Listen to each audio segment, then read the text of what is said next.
Hey guys, today I'm gonna show you how to create photo and video collage on your Samsung phone. So simply open gallery to select photo.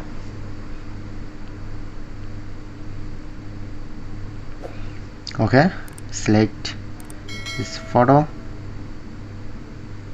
and select on video, select and then click on to create option. So click on to collage, and if you want to change frame,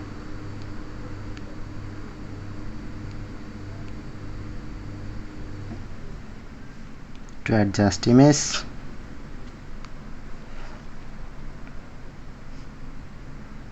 to increase or decrease size,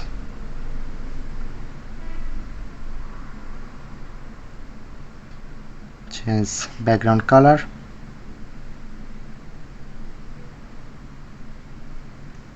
and customize your own. Press on to save. So that's it, that's how you can do it.